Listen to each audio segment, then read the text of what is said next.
Desembarco dos pesos pesados do Partido Socialista Galego para arroupar o seu candidato na cidade de Pontevedra. A presentación de Iván Puentes como alcaldable reuniu a preto de 200 persoas. É unha candidatura que está nunha media de idade boa, importante, pero é unha candidatura que efectivamente combina experiencia política, experiencia de goberno, experiencia de traballo, tamén con xente, como dicía hai un momento, que se incorpora con ese frescor, con esa renovación, coas novas ideas que lle aportan as persoas que nunca ocupastes un cargo público, que nunca fostes nunha candidatura electoral e que hoxe vides nesta candidatura. Na súa intervención ante o auditorio, Puentes fixo un chamamento á veciñanza para que se pregunte se Pontevedra está a aproveitar as oportunidades. Tamén se referiu ao compromiso do Goberno do Estado de investir 25 millóns de euros na cidade para rexenerar a costa, algo que insistiu é unha realidade. Eu síntome orgullosísimo desta semana, porque é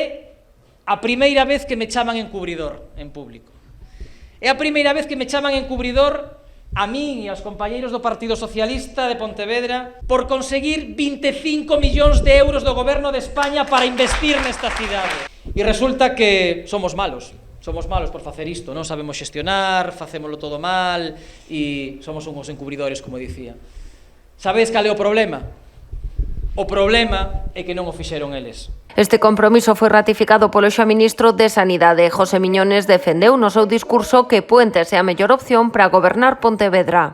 Moitos o sabemos o traballo incansable que leva facendo ao longo de todos estes anos, pero é a mellor opción ao final para Pontevedra, porque é xente que coñece perfectamente a súa cidade, é xente que estáos aquí con todo o apoio da súa veciñanza, porque sabe que traballa desde a... Neste acto de presentación do seu equipo, Puentes estivo acompañado tamén pola presidenta da Deputación de Pontevedra, Carmela Silva, o secretario provincial do PSDG-PSOE, David Regades, e por Valentín González Formoso, líder dos socialistas en Galicia.